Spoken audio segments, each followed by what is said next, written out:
Welcome to another episode of Vulgarian Recommends.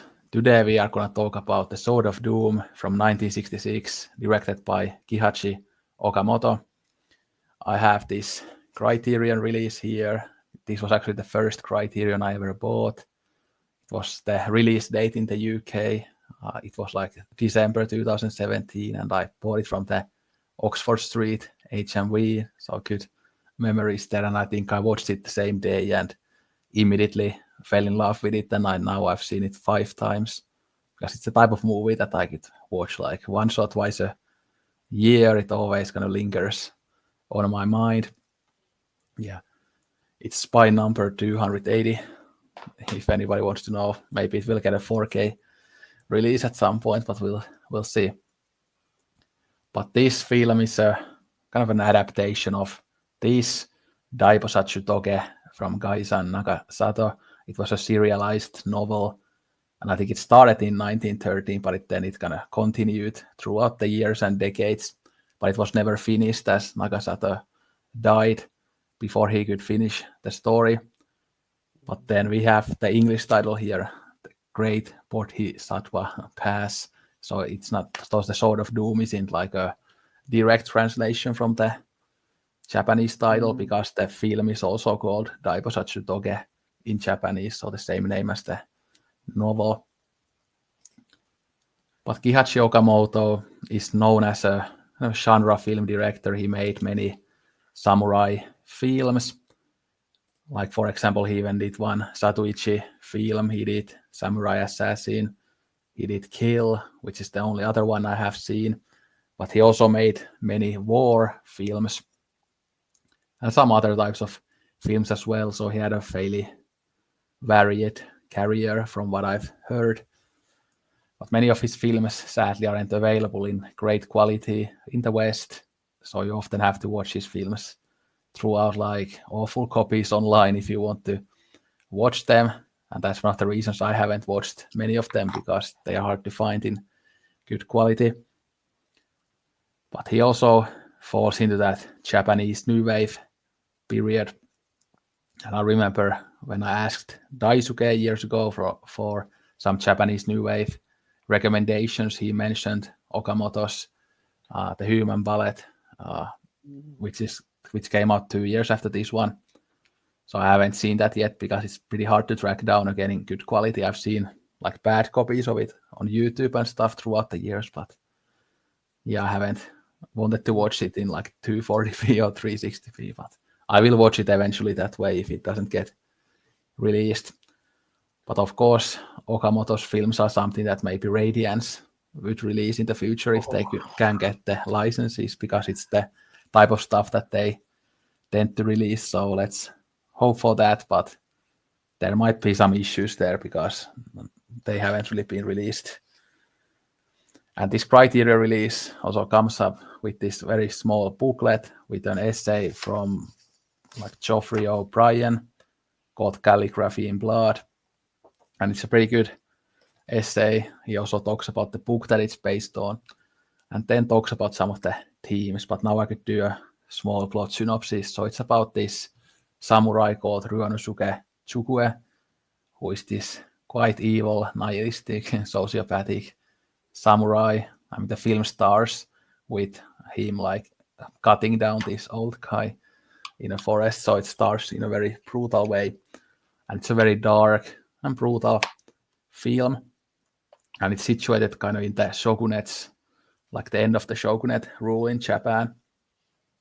So we hear about that throughout the dialogue and some of the plot points as well. And this apparently was supposed to get sequel or sequels. So that's why the plot here in the first film or this film can feel a bit odd at times, because there are some things that probably would have been continued on if they made sequels. So the plot can feel a bit all over the place at times when there are some of these plot lines that don't really go anywhere. Yeah. And there is also this kind of tale of revenge here. So it has some of those kind of tropes that you would expect from a 60s samurai film, but I think it transcends those things as the execution is so amazing And this is in fact my second favorite samurai film of all time after Masaki Kobayashi's Seppuku. To me, this absolutely destroys everything Kurosawa ever made, for example. Again, even though I love Kurosawa, but to me, this is more sophisticated, and the fight scenes, for example, are way, way better than in Kurosawa films. As here you actually see some sword battle. It's not just people going like this, backing down, going forward, but it's actually you see swords clashing against each other and stuff. And the choreography is very impressive for the time. And I guess a fun, stupid detail to mention is that this is from my favorite year in cinema history, 1966. It was such a great year for cinema. I think we have even tackled a couple other films from this year, or at least one, The Nun from Jacques Rivette we did. Wow. But there was, of course, I think, Andrei Rublev, The Good, the Bad, and the Ugly, Persona, for example. So many films. And so many others. There are probably like close to 20 films from this year that are my favorites of all time. So, yeah. Wow. But yeah, Wow.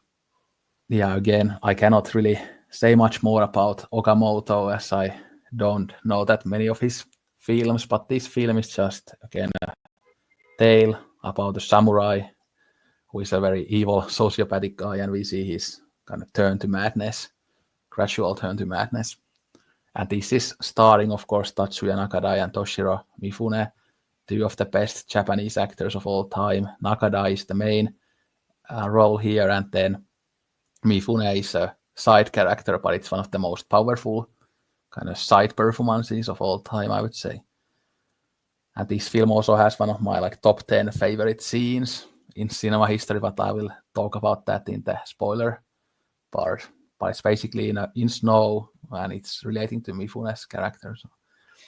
But anyway, I'm really excited to talk about this film as I've been a big fan of it for almost 8 years now. So. Yeah. You can feel your enthusiasm to want to talk about it. It's like years and years of, if you've seen it 5 times and you love it that much. And I 100% agree with you that when I was watching it, I was like, the only thing that I could say in terms of a samurai film that I've seen so far in my limited experience that could be said is better than this, or parallel with this, is Harakiri. This is one of those films where you get everything mixed together, because there's a lot of great art and even craft. So it's just an interesting film to study from craft and storytelling and acting and all that. So I'm hoping we break all that down, because there's so much to talk about even in the aesthetic. Uh, but it's like it lifts you out. If you ever feel in a funk, it lifts you out because it hits like all the different notes. It hits the note that it's just entertaining, and the action and everything like that, um, and how how much intrigue is created by the main character, and the curiosity about the main character. But then at the same time, there are themes there, and then on top of that, there's so much craft, interesting craft and technique. So it just hits all the feels, and like really just after you watch it, you just feel this vigor and this excitement over uh, what this film is. Even though yes, it's a dark film, but there's something about it that just it brings back some vigor. You feel some energy after seeing that, and just feel a sense of wow. So thank you for recommending this.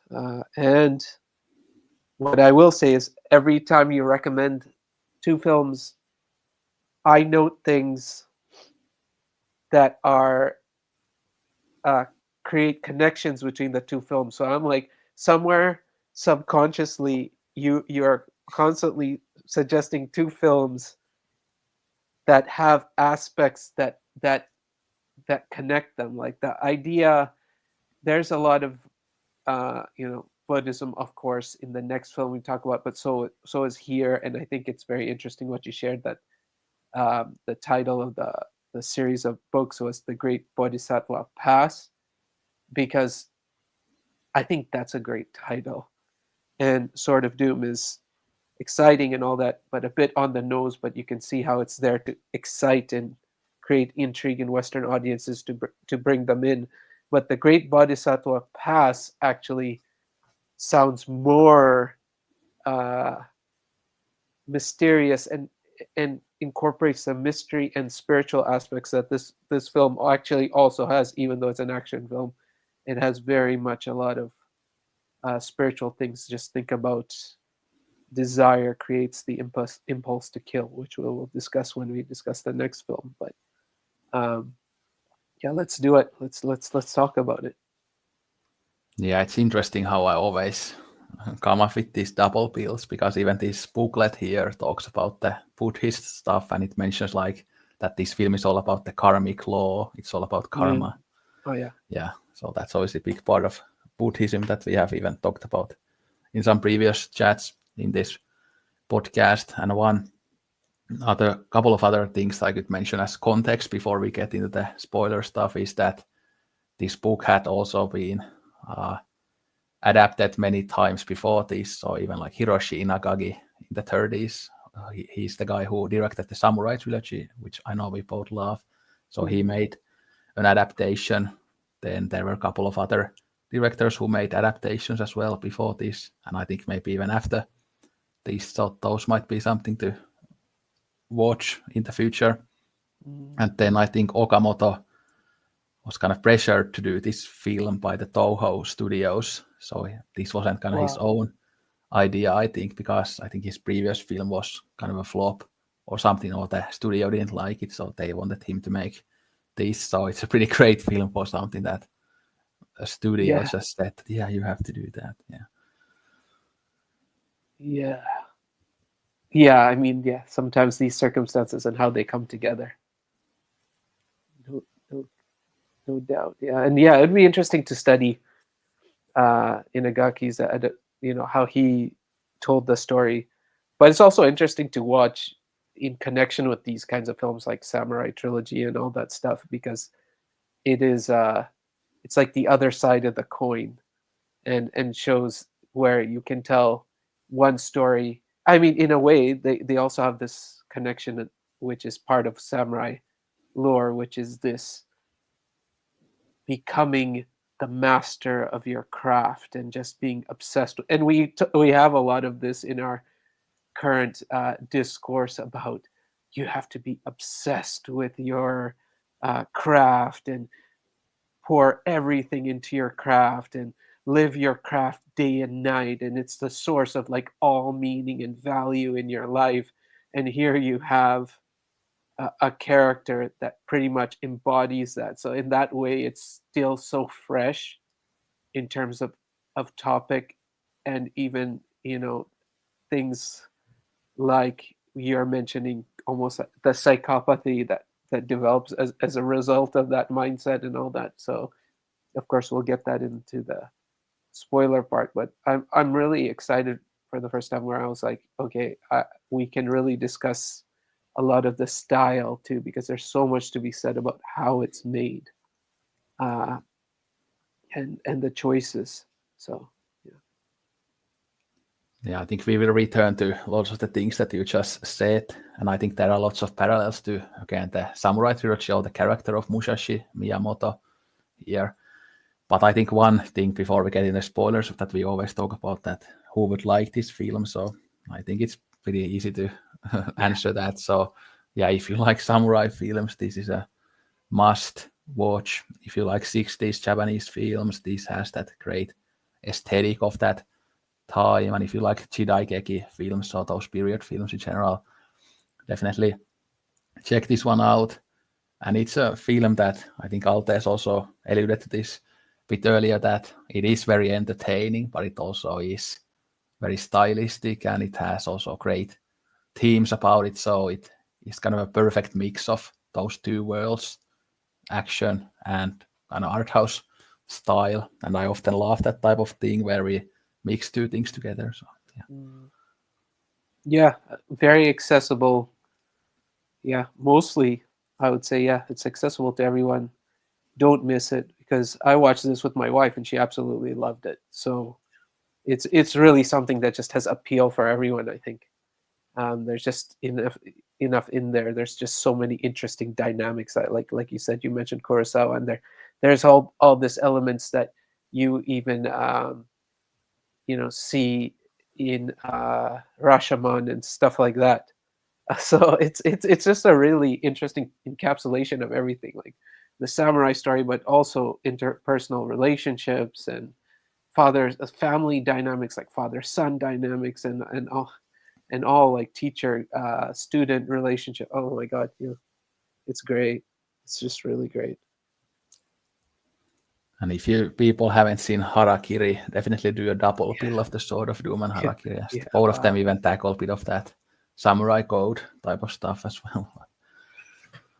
Oh yeah, And even the endings, I mean, I don't want to spoil them, but they have some similarities. Again, same actor doing kind of the similar thing, but in a different ways. yeah, yeah. That would be a great double build, and to see Nakadai do those two different, how like versatile he is, because just his acting alone creates a whole different vibe for each film, and so yeah, you just realize how brilliant he is as well, and unique. But now we are gonna get in the spoiler territory. So if you haven't seen the film, you should probably stop watching this and watch the film, and then return to the podcast if you are interested. But yeah, I think should we start with the aesthetic or the themes or? Yeah, the aesthetics, we can definitely start with that. I think like one thing I found like got me right away is the editing and the shot selection, because you would get this. Well, okay, let's start with the intro. I mean, the intro is just incredible, from the title sequence into the first few frames. It's really gets you into the mood of the film, where it's like you get this title with this music, and even the way the titles are presented, it's like it's already like preparing you for this, to go on this journey in this film, and then you just feel this energy, and then you're opening up, and then yes, the great Bodhisattva pass, right? Because we that makes sense, that title, because it's kind of where you're opening up. You see this pass there, there's the they're looking at Mount Fuji, is it, or they're looking at the mountain, and then they're at this pass, and then when you introduce Nakadai, it's this big super close up of the hat he's wearing, and not seeing it, obscuring his face. What an intro. Yeah, big part of the aesthetic is the costumes and then the Yeah, locations and even like just the buildings and everything like that adds to it a lot. And then there's a good use of rain and snow here as well. And then obviously the action scenes are filmed in such a great, very methodical, very crisp way. And of course, this Criterion cover is great, like such a yeah. haunting shot of the film, and even the ending with the freeze frame. Like there's so many of those great shots here and great moments. And yeah, overall it's a kind of very methodical black and white cinematography with these kind of very again still shots and very methodical slow camera movement. So it's exactly kind of the style that I am looking for a film like this. Like I very much prefer this than like kind of quick cuts and stuff like that you see in more modern action films. And I also found very interesting is how, and that's what drew me in. Usually, I'm watching the film and what's going on, and of course, yes, what's in the frame and all that is attracting you in terms of cinematography. But this was unique experience for me, because I was very much attracted to how the film was cutting, like how it was going from like a wide shot to extremely close up, and then back, and the switches of perspective, that I was like, I haven't seen this before. Like, in a way, yes, not to put another filmmaker down, but of course we have a lot of excitement about films like in modern films, like okay, Kill Bill and all that, and how those are action is shot, or how those scenes are taken, where there is uh, tension and opposition and conflict and dialogue. But here it was just, I was just blown away, and I was like, have we seen it done like this after? Because it's the way the tension is created by which shots you're taking, and how you're switching perspectives, and how you're going from wide to close to wide again. So that whole interaction, just from the beginning with the intro, and then even later on when the wife comes in to plead for her husband and has that discussion with Roisuke, it has this mythic, and I think this is where the Buddhism and all that comes out. It has a mythic, fabulistic feeling right from the beginning. Like it's it's a story of this world, but it's entirely otherworldly.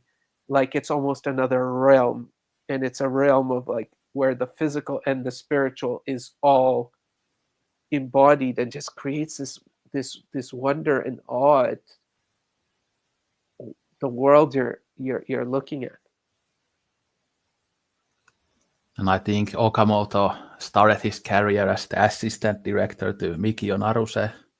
So I think maybe he got some of the kind of more chill elements of this film from Naruse, like the scenes that are inside the houses, where they just sit around and stand around. Like the aesthetic of those scenes goes back to the Naruse style of filmmaking a little bit, but then obviously the action stuff, and that is completely different from Naruse. And I think even the kind of the treatment of women in this film, that could also come from filmmakers like Naruse and Mizoguchi a little bit. Yeah, then I guess part of the aesthetic is also the music that really adds the vibe here as well. And also back to the visuals as well, that the performances are so strong that lots of the kind of close-ups to these people's faces are just so powerful as well, and how the people are placed in relationship to each other. Yeah, it's everything like that. This just works perfectly here. Yeah, and it's such a great strategic choice, like even the extreme close-ups, especially for a Nakadai, because he has such an interesting and unique face. He also has a very interesting and unique way of expressing things that you don't commonly see with other actors. He's just very unique. Like I was watching this and I was thinking about him in The Human Condition, and then thinking of him in Harakiri, like you said, and like so many different films of his that I've already seen, and I'm like, he's like one of the most unique performers I've seen, because of just the way he exudes something and expresses something that's just entirely different. So it plays against your expectation of how that character is supposed to be played. And here he is, as keyed down as he is in Face of Another, like just a really keyed down. So in the very beginning,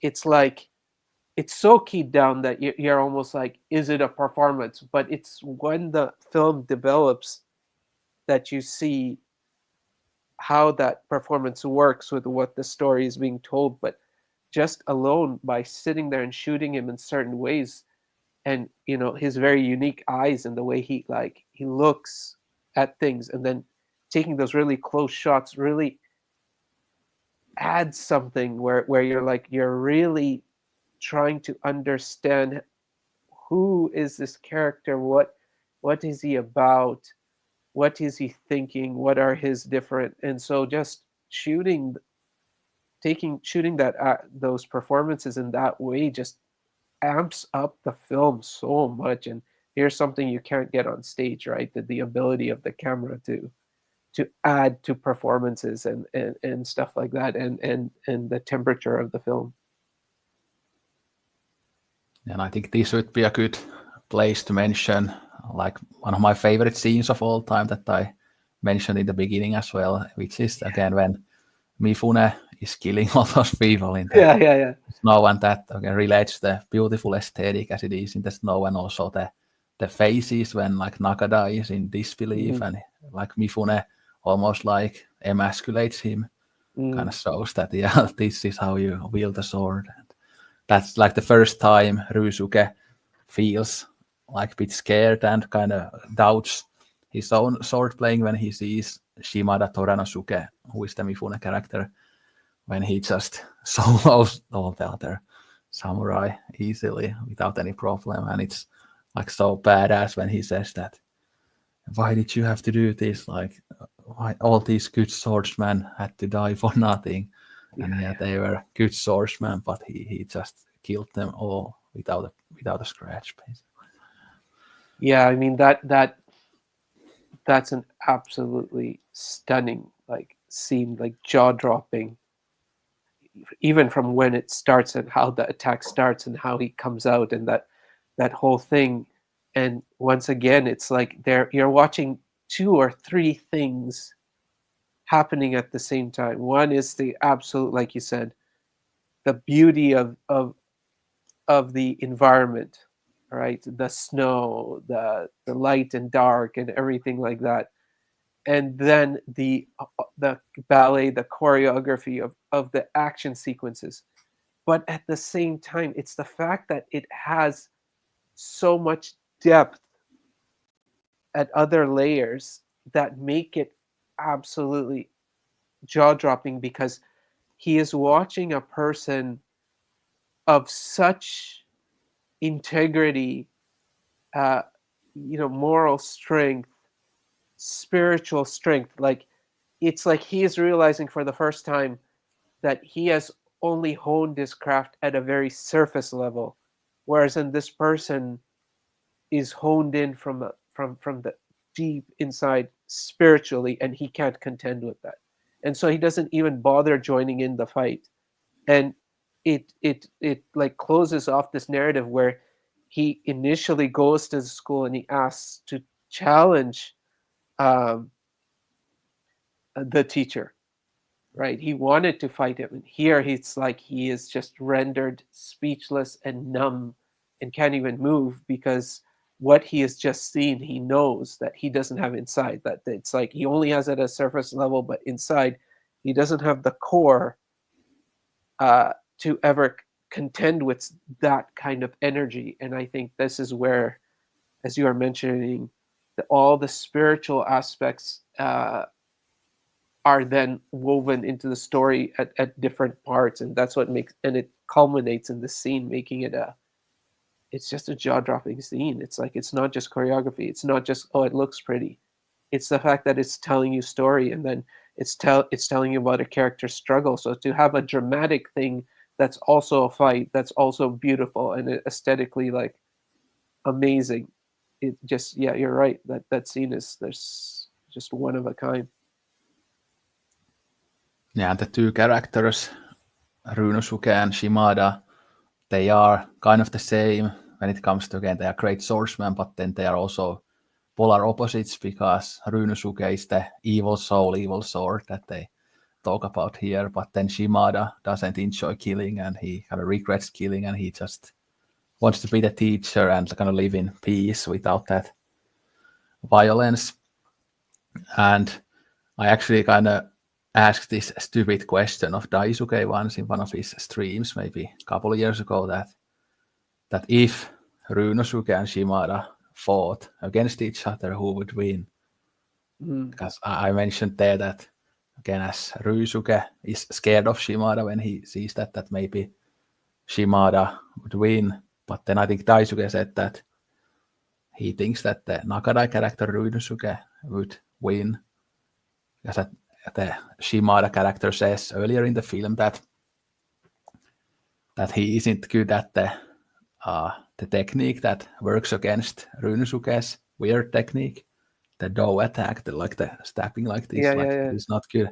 Although maybe he was just being humble, because like we see in that scene, he's such an amazing swordsman that maybe it was just what he said but didn't actually mean. But so it's so hard to say who would win, but not that it matters, but it's kind of fun to think about. Yeah, I mean, I don't think that's a. I think that's actually a great question because it plays into so many aspects of what I felt the film is about and is asking, and why it makes it additionally engaging. So, what you just said, like, first thing is, if you're going to look at it in a very Buddhist sort of way, there is that it doesn't matter because this is a worldly thing and has nothing to do with the overall struggle uh, of this existence, right? In some ways, there's an indifference, like, what does it matter who wins? So there's definitely that, that aspect. You can look at it potentially that way. But I personally feel like, yeah, I would agree with Daisuke that I think, yes, Ryosuke would win. And I think he knows he could win. But his hesitance there, to me, felt like, if I go and kill him, what do I kill in this world? Like, there's this energy in this world that even him being at the state he is, and his interest in being so great and using that as a power, and to go and kill people and rack up bodies and take extreme orgasmic pleasure out of that, it's this moment of this moment of awareness. It's like he's rotten, but there's enough enlightenment in what Shimada represents, that he says, yeah, okay, I can best him in this world, but I don't best him in every world. First, second is, if I kill him, I kill something that even I desperately want. It's just I don't realize that in this world we don't realize that that's what we need in the world. And if we kill it out, then what do we have left? You just have me, and then another one like me, and another one like me, and it just leads to this complete unraveling, or at least that's how I would, you know, read some of that. But yes, on a surface level, I do feel like, yes, he would win. But Shimada is not concerned with that, because Shimada is not trying to play that game. He's playing on a different level, in a way that it makes Ryosuke's fascination with beating people absolutely, like, pointless, and he sees it all of a sudden, that he was obsessed with something that's essentially pointless without that aspect. And another way to put the kind of contrast between these two characters is that they are kind of two different representations of masculinity as well. That Ruisuke is the kind of classic toxic masculinity of that you are strong, but you take pleasure in cruelty and evil and hurting other people. But then Shimada is the kind of healthier version of strong masculinity, that he's humble, but he's very strong, and he only results to violence when he has to, and in self-defense. And he has that, again, humble confidence, but Ruisuke only has that false sense of confidence that, again, Shimada destroys in it. And we see the Shimada's kind of humbleness and confidence when he, again, tells to Hiyama that Ruisuke has lost his confidence in his sword, and don't ask me why, because he obviously knows that he is the reason for it, but he doesn't take the credit for it. So that's a perfect example of modesty, being humble. Yeah, and absolutely, the humility, the compassion, and I think in this film, I think, and that's what captivated me about this film, is the way the story is told. Technically, it's a bit choppy, and there's a lot of things that are not really explained, and a lot of things you expect to be resolved in C are actually don't happen at all. So there's a lot of thwarting of audience expectations, and what, and even flow, which makes it magnificent, because it's almost like this deconstructionist masterpiece, like, where it's like, oh, I think, you know someone's going to come and take revenge finally and win. Never happens. Yeah, right. Instead, you see absolute just self-destruction. So there are all these thwarting of expectations, and I think one of the things that I have to admit came to me more when I started listening to some of the commentary, because I just wanted to hear a little bit.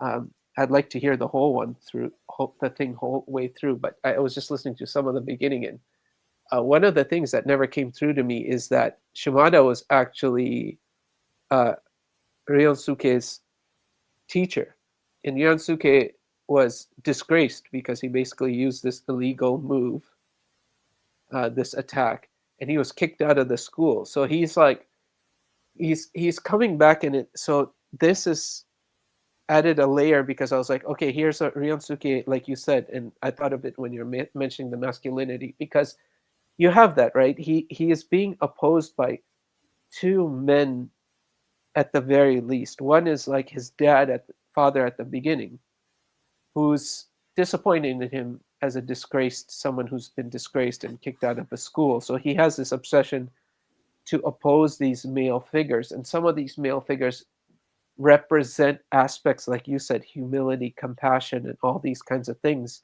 that are very much part of the Buddhist tradition, but it's just very much a part of building character, and like you said, a balanced um, masculinity, almost, if if you want to say it that way.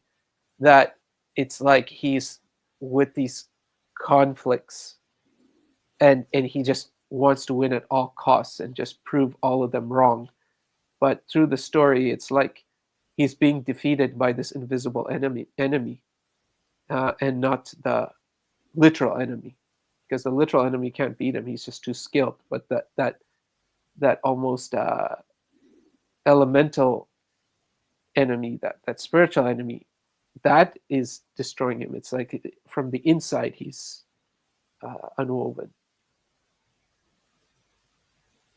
Yeah, and later on the film we also see his father in a bed, and he say that, yeah, please kill my son, because he's so evil, and he cannot change, like almost that he doesn't even have free will to change, that yeah, he's kind of put down to this path of violence and being evil, and that's what he will always be. But then you also mentioned the plot structure and stuff like that. So yeah, for example, the revenge part, it never happens when again Ryusuke fights all the ghosts basically, and then the assassins in the building. But then the character Hiyama doesn't get to fight him in the end. But I think again, like I said, that there was supposed to be a sequel to this film, so maybe Ryusuke actually survives the ending, even though it looks like he's gonna slowly die, because there are so many of those assassins and he has taken lots of damage already, but maybe he survives that somehow, and then in the second film it would have been the duel between Hyama and Ryusuke. Yeah, kind of like Musashi Miyamoto has to go through different duels and stuff like that, so maybe it would have been like that here as well. And I think many of the themes that we talked about again relate to Samurai Trilogy, and I want to kind of go back to the Musashi Miyamoto stuff, especially as I've also read the manga Vagabond, which is also about that. But of course, Miyamoto was someone who also enjoyed killing, and he enjoyed battle in lots of the stories. Again, there are different versions of the story. There's also that huge tome of a novel by, I think, Eiichi Yoshikawa. But in the manga, for example, he later on realizes that, yeah, maybe he shouldn't enjoy the killing as much, and then he becomes a farmer. And I think in Samurai Trilogy, he also starts farming. Yeah. So he's kind of like like a similar character to Ryusuke, but the Miyamoto character actually changes, but Ryusuke doesn't. And of course, the funny thing is also that Mifune plays Musashi Miyamoto in that film, and in those films, and like the portrayal of Musashi there, and then the character Shimada here, there are certain similarities of healthier masculinity, I guess, and the kind of willingness to change, because who knows what Shimada Toranosuke was like when he was younger. Maybe he was a killer as well, and maybe he enjoyed killing, but then he learned later on that he shouldn't enjoy that. So it's very interesting to think about this film in the context of the Musashi Miyamoto stories as well. That is really interesting point that you're making. When you say Shimada could have the same allure, and then he learned, he grew out of that, or he had certain realizations, and like you said, like comparing that with the Musashi Miyamoto story, and like how he has these phases. And I think this, to me, reflects the other aspect that's from the Buddhist tradition, which is the cyclical nature and the inevitabilities of life. Like, you have a teacher like Shimada, but that does not prevent evil coming into this world, or the evil that's in this world, or the evil that can be done in this world, and evil not in the biblical sense, but evil in the karmic sense, right? In terms of the pain you can inflict. And the other thing is, the answer to that is yes, you develop compassion and stuff, but that does not prevent anything from happening. And I think this is also where this film is, I found really great, is we don't get this modern Western preoccupation with doing a full psychological profile of why Ryunosuke, like why did he come into being. It's more like this is elemental, like that kind of ambition, that kind of those kinds of acts are part and parcel of being in this world. If you're not like that, that doesn't mean no one's going to be like that. And even if majority are like that, on the right path, that doesn't mean that there's someone who's not going to take the other path. There's an inevitability to the struggle, which then once again emphasizes that the ultimate is to transcend this cycle, the cyclicality of the world, the destruction. And then you see that in even Hindu mythology, the destruction, creation, the opposition, the good morality, the versus someone who's ambitious only, without any morality, without any character. And so I think you're spot on to say yes, it has very much to do with that. It's there in Musashi Miyamoto's story, at least from how we know it from the Samurai trilogy. And this is unrelated, but you were mentioning reading the manga for that. And when I was watching this film, it almost felt like that, like a manga on film. Did you feel that? Because of the way I would see the shots, it reminded me of that kind of storytelling that you would see in a manga or a comic, where you're on the landscape and then you're immediately on the character, then you're like that. Did you get a manga-esque feel to this film? Yeah, definitely. And I think again the Vagabond manga is very similar to this film in many ways. It's about the killing and things like that, the fun samurai stuff, but then it also has those deeper philosophical and psychological themes. But yeah, even in terms of the visuals, of course, manga is in black and white, just like this film. And yeah, you have those kind of sword things, like the character does this, and these like, and then it obviously manga as it is in the moving picture. It's always you see one shot or one drawing of that, and here how the sword choreography is done in this film. It definitely reminds me a bit of how the sword fights are done, for example, in that manga. Yeah. And one again also interesting thing about this film is that obviously it's about the kind of psychology of being a killer and stuff, and what killing does to human soul.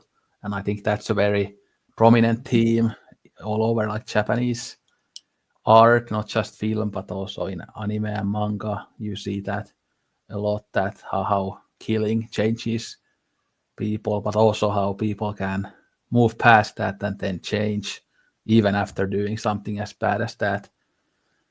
And while lots of the things in the human condition are inevitable, there is also always the possibility for change. well, maybe not always, because some people obviously even just naturally have a psychopathic brain and you cannot do anything about that, but you can change as a person oftentimes, although of course that type of theme might sound very cliche at this point, because of course there are so many stories where like an assassin now lives in a cabin in the woods and he has stopped killing and stuff, and yeah, that type of thing has been done so many times where like a killer maybe changes a lot, but yeah, here we of course have a killer who keeps on killing and then goes full on mad in the end.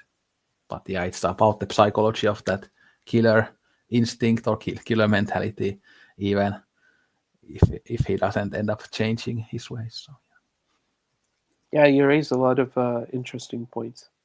One is you're absolutely right. It's the karmic weight of the killing. So it's like the more you kill, there's a karmic weight. It actually adds up. It doesn't.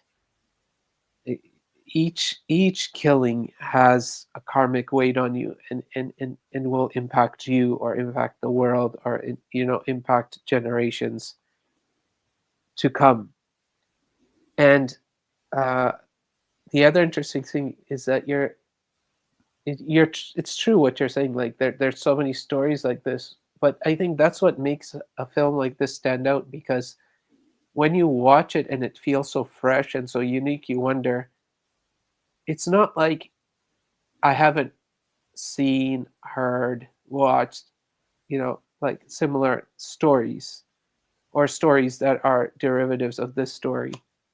But what is it that, despite that, when you watch this, it feels fresh, and sometimes it feels like this one feels fresher than what you might see in more recent times, right? It's like that's what leaves you in awe. Like, what specifically did they do that just, you look at that and you say, well, I rather prefer this, or this is, wow, this is like better. And some of the other, and related to that is, what you're saying is that nowadays, and I'm not against these films, because I enjoy those films too, John Wick films, other films where, yes, it's like you celebrate the killer or the reluctant killer, sort of, but the reluctant killer is also a champion, right? Here it's like Shimada is the reluctant killer, but he's not the champion, as we discussed, and most likely he would probably lose to his student, right? But everything that this whole complex picture combined, and the fact that this is being made, what, like 20 years after World War II, as a country contemplates the great violence done to it, and the great violence it has done, and the ethic of violence, the violence as a form of nationalism, of pride, of even beauty, and contemplating all that through the story is, I felt, also going on there, which, once again, keeps adding to the layers of something that you would think, oh, it's just a samurai story about this rogue samurai, and who takes too much pride in his sword, and the sword corrupts his soul in a very simple manner. That's the story, but it's like all these things that we talk about make it, like you said, something you could watch twice a year, no problem, and keep thinking about it. yeah, you raised the question on like why maybe like other similar stories don't work as well as these. I think one thing that really adds to this is the kind of horror aesthetic, the horror element. It's not celebrating the actions, but it just shows how, again, psychopathic and horrific this type of killing is, even though we viewers still get some enjoyment from watching the great swords play. But I think the horror element really adds to it. And I was started thinking also that in general, where does my like samurai film love come from? Because it's actually interesting, because obviously there are two kind of major like genre films from Japan. There are the Yakuza films, then there are the samurai films. But for some reason, I don't often connect that much to the Yakuza films. Like I watched one Hideo Kojima film a week ago called The Wolves that has Nakadai. it's a Yakuza film, but I thought that it was a good film, but yeah, I couldn't really get into it. And there's something of the kind of 60s, 70s Yakuza aesthetic that really puts me off. But then at the same time, I love like Lone Wolf and Cop films and this and seppuku and all these samurai films, even though to a large degree, Yakuza and samurai films are very similar. They can tackle the kind of criminal code, the honor, or the kind of false sense of honor and masculinity and violence, and these they tackle very similar themes, but for some reason the Yakuza aesthetic turns me off oftentimes. So yeah, I don't really have an answer why I prefer samurai films, but it's interesting to also think about the comparisons and contrast between Yakuza and samurai films. Yeah, absolutely. I think you have a point. I mean, I would speculate that just by watching that when we watch a Yakuza film or one of these gangster films that are dealing with similar themes, it feels like the here and now and the present. Whereas I think what is the brilliant part of discovery of the samurai film genre and the creation of that genre is taking the here and now and then putting it into the almost ever present realm, right? Because there is a part of us where it's talking about the elements without the literal day to day. Because when you go into the literal and then and the present, it seems almost like a present day critique or a newsreel or just a plain thrill mechanism. But samurai allows you to switch your um, what you say realm almost. It takes you into an alter realm, even though it's taking you in the past, but it's not really taking you in the past. It's like let's take it to another realm and then see all these things play out. And so it strips down the detail aspect. Okay, oh, it's the city, oh, it's the guns, it's the this, it's too present. So it takes it, at least that would be my estimation of one reason why a samurai film can really hit you in the gut in the same way that the Yakuza film doesn't quite do that, and I agree with that. I enjoy Yakuza films. I haven't seen too many, but the ones I see I enjoy. But yeah, they don't get really deep in, and I think that's because there's something stripped away when you're in this world and the technology is taken away and the modernism is taken away, and you're just watching these things play out, these forces, these ideas, these codes, these inconsistencies, these hypocrisies all start playing out, and you see it in a mythical realm. So you see an ever present, and that makes you feel like, yeah, you understand the world better. Yeah, there's even a more vulgar element to this that I just happen to prefer sword fights to the gun Yeah, fights. yeah, of Just course. I like hand-to-hand stuff way more. But then also, of course, there are some exceptions to the Yakuza thing, like Kitano, of course, does his kind of contemplative, hypnotic Yeah, Yakuza yeah, films, and I love that. Again, Hanabi we talked about, and that obviously has a Yakuza element, and then Sion Sono has done some Yakuza-esque elements, like in my favorite film of his, Why Don't You Play in Hell, has some Yakuza characters, and that's something that hopefully we can talk about that film in the podcast someday. It's pretty poorly available in Europe, unfortunately, but we'll see. But yeah, so Yakuza films can be good as well, but there's something again about the aesthetic that, yeah, it's not as great as these Shidaigeki samurai films are oftentimes. Although, of course, there are also samurai films that I don't like as much, but I tend to be really into the samurai genre, both these kind of more highbrow versions of it, like this one and the seppuku, but then also the kind of more action-based ones like Lone Wolf and Cop and things like that. And the Satoichi films I still need to watch. I've only seen the first 3, I think, and then the Kitano one. But yeah, maybe I'll get the box set someday, but they are also on the Criterion channel. So. yeah, definitely. I completely agree with you. There's just something else. There's another element, and of course, as we've seen the parallel where samurai films being inspired by early westerns, and then the later westerns being inspired by the samurai. While watching this, I was thinking that way too. That I'm like, essentially, a lot of these stories are very Western type stories in some ways, but why do these take it to a whole different level in terms of how you feel? Um, Whereas, like, I enjoy westerns, so I'm not knocking westerns. Like you're saying, like, I enjoy westerns, but then when you see it in a similar kind of exploration in the samurai genre, it just takes it to somewhere else, and it's just the mythical element of it, the mythical spiritual, the landscape almost being this spiritual realm, and then all those elements being able to be worn in, where it's like you see a western and that's sort of there, that's there too, but it's that it just still feels too literal, like you said, with the guns and the story of we're going towards modernity and all that. But I think there's a little nod to that as well in this film, in this really quick moment where he shows him that he's carrying a gun, and that moment is a strange moment, isn't it? Because you're in this world of sword and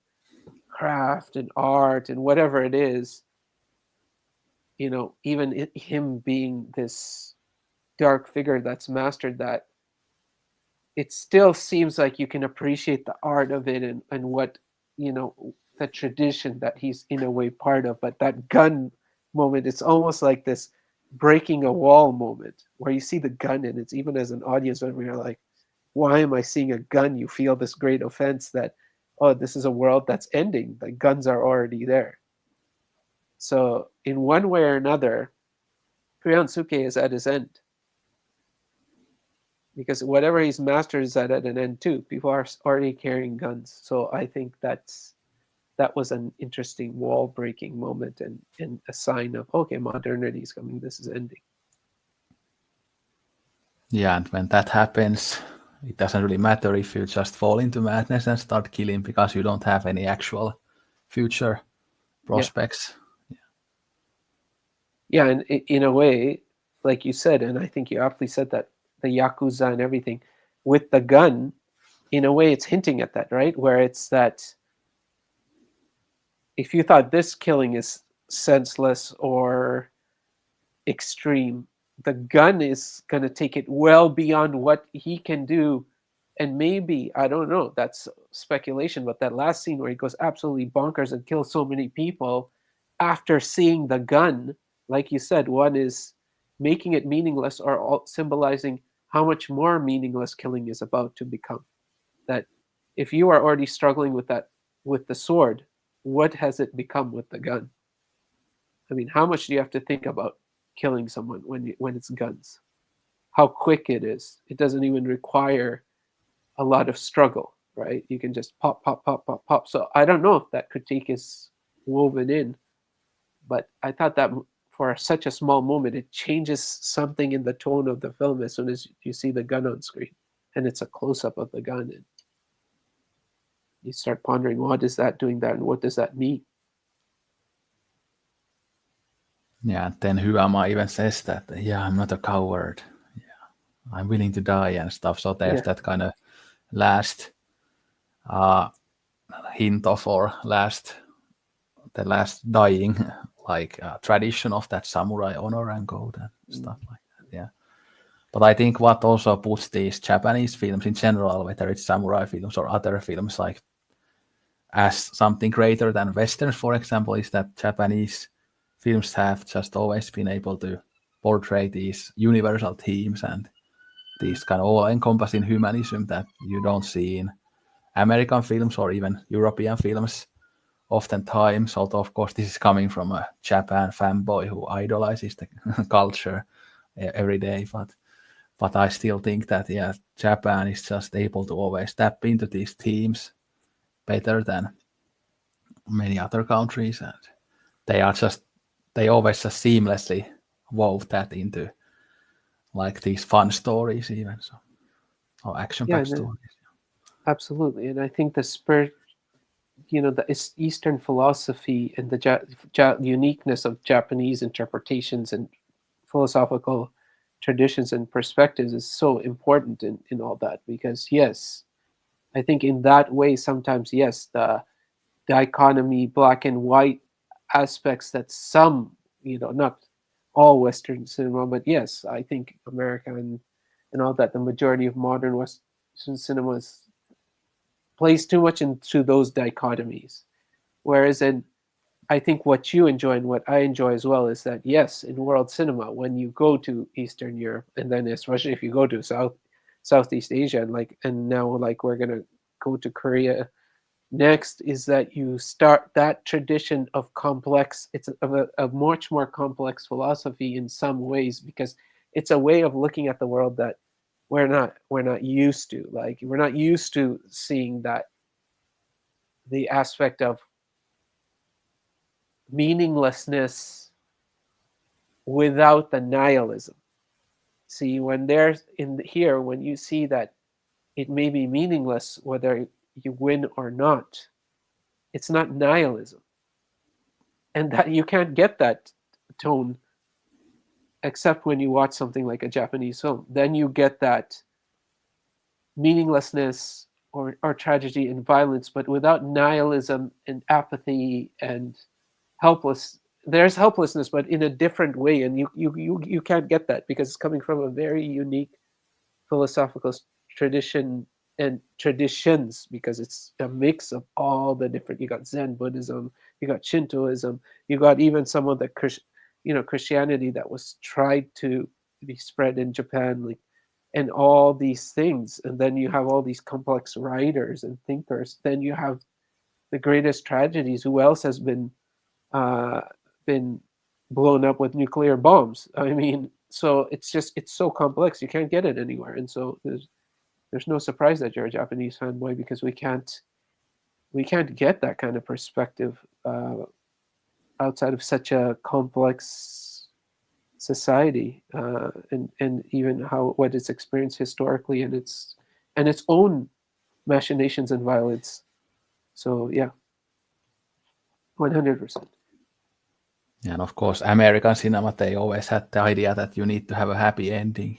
The film needs to be optimistic, even if it's otherwise dark. But obviously, Japanese, like this film, are willing to put out a darker ending, more violent endings, and not be full on optimism, even though Japanese can do the optimism very well as well. And of course, the more mainstream Japanese stuff often also has those happier endings and Mm-hmm. stuff, but the Japanese were so good at playing with these different tones as well. And one, again, I mentioned earlier, obviously, how similar the ending here is to the ending in Seppuku, where also Nakadai alone fights all those samurai, but obviously it's Yeah. very different. He isn't going mad there, but he's the kind of righteous one in there. But here he's the kind of insane one, but he's doing the same thing. So. Yeah, absolutely. I have a fun question for you.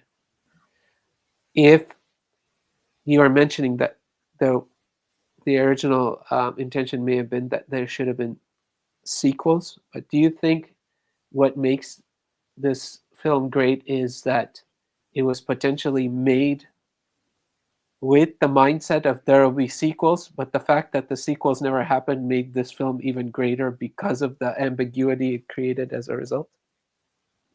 Yeah, I think that might very well be the case, and that's something I've also thought about many times when I've watched this film. That maybe some of the ambiguity and some of the kind of plot points not going anywhere, maybe that is what makes this special.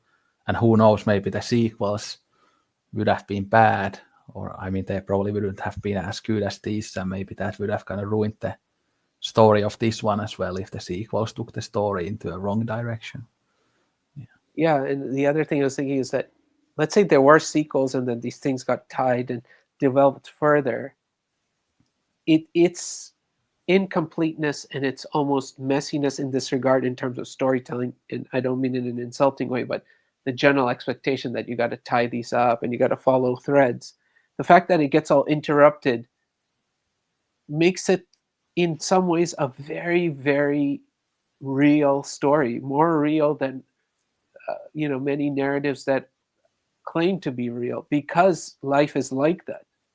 Expectations get thwarted, like things just don't happen. Like you plan to do something and you just get stopped midway, and then that thing just closes, it just ends, and it never really happens. You go on one path and it gets blocked, and then that's it. Like, or before he can take revenge, the guy is already melted down because his conflict was with his master and certain principles, and not literally with that guy. So there's all these like interesting things that get created, not on purpose, but that's what's amazing about art sometimes, is that maybe it wasn't on purpose, but now as a result of life and the art, you all of a sudden have this unique experience that you're not going to get, because how often are you going to get that? A sequel, a series of sequels that never happened, making the first one just this mysterious piece of work.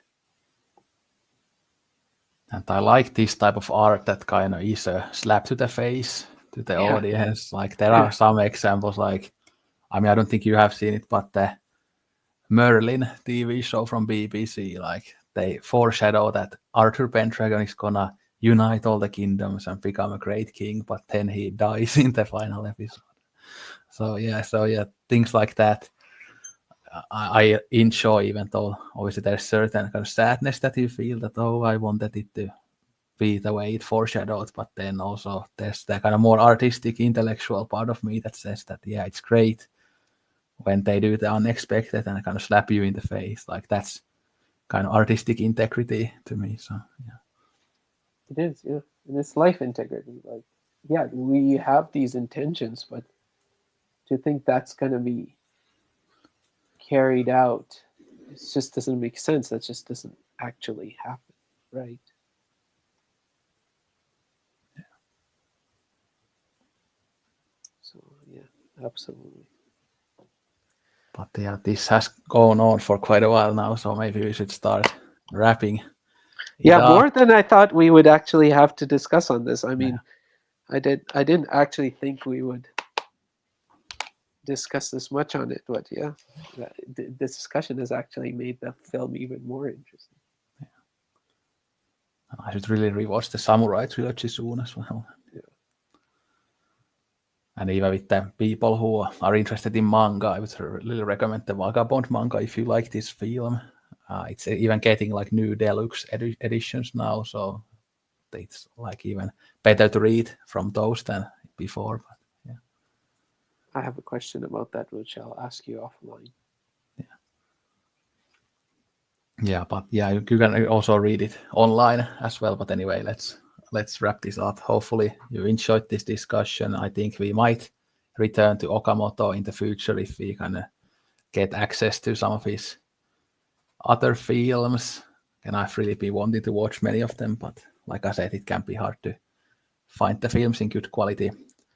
And then, of course, I'm sure that we talk about more Nakadai films and more Mifune films in the future, as we are fans of those actors. Like there's this one fun film called Hell in the Pacific. That's Lee Marvin and Toshiro Mifune. So I want to see it's about like a Japanese soldier and American soldier being stranded in an island together. Like it's really fun movie. So maybe we'll do that at one point. And obviously with Nakadai, there's like a insane amounts of great films to talk about. But yeah, anyway, in next episode we are going to talk about spring, summer, fall, winter, and spring from Kim Ki-duk. Some similar themes in there as in this film, believe it or not. But yeah, thanks for watching. Don't drink Coke at all. Sayonara and arigato gozaimashita.